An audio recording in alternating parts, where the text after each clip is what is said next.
Welcome to another home edition of The Bottom Line. Jim, Bayer bought Monsanto about 2 years ago now for $62 billion. I think there were some things they didn't realize about the American legal system when they made that expensive purchase. They just reached a tentative settlement over claims that Roundup, the Monsanto's big weed killer, causes cancer, and that is, most analysts consider 11 billion a pretty good good deal as far as it goes, but it's an expense they hadn't counted on, I think, when they made the acquisition. You made a good point. When Bayer bought Monsanto, they looked at the science and the products, being the good Germans that they are. And what they didn't realize was the American legal system is screwy. The evidence that Roundup causes cancer is weak. It's not absent, it's weak. But good lawyers in our system can bend jurors to their will and have these multi-million, tens of millions, billion-dollar verdicts. It's insane. Sure, and that's one of the interesting things about the settlement. The settlement that Bayer reached with the plaintiffs' lawyers called for scientific panels to evaluate future claims and kind of make a ruling on whether Roundup was causing cancer or not, and that would have been the basis for handling any future claims.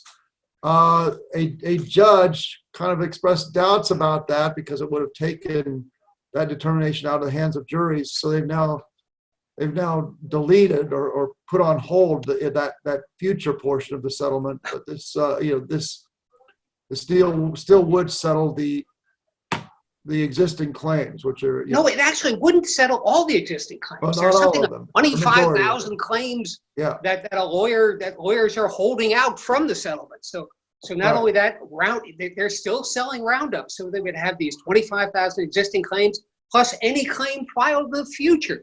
I mean, I don't understand why they don't just put a cancer warning on the product. And if they're going to continue to sell it, why do they insist on having all this future liability?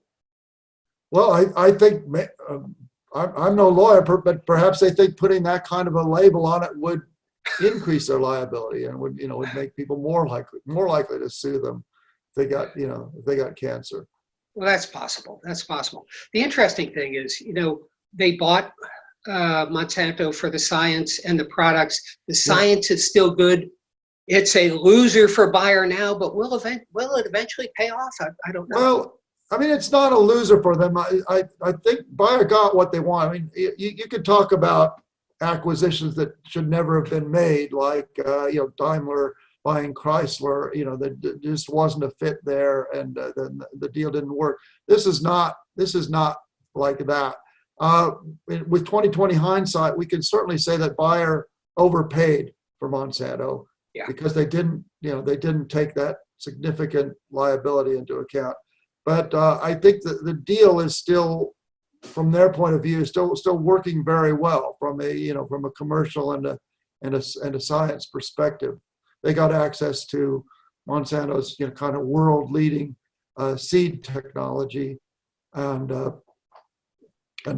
Bayer had the kind of some of the best expertise in crop chemicals. I think they've stumbled here with the legal system, but I think they are probably happy with what they bought overall.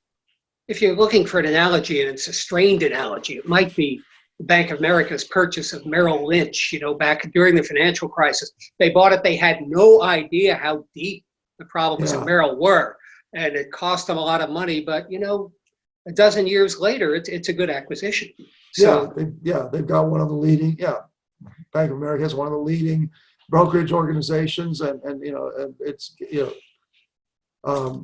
certainly a moneymaker for them now. But I think similar with Bayer, it will take them longer to make this Monsanto acquisition pay off. It's already taken them longer to pay down the debt. That's one consequence of having to come up with $10 or $11 billion for this settlement. On top of this, of course, they've also are attempting to settle cases and have tentative settlements in their Dicamba and their PCB loss. You know, another 400 million for Dicamba, and of course that product is utterly, completely flopped for them. They can't sell the stuff anymore, or most versions of it. Right. The registration was revoked in the U.S. So that product is a big question mark for them. I think it looks like they pushed Dicamba on or their new and improved version of Dicamba on farmers a little bit hastily. And it didn't work. I mean, it spread to the other fields and poisoned other people's crops, which led to all the lawsuits. Right. It's all it's the drift that damaged neighboring crops. That's the big verdict was the Missouri peach farmer whose peach trees were damaged by Dicamba sprayed on neighboring soybeans.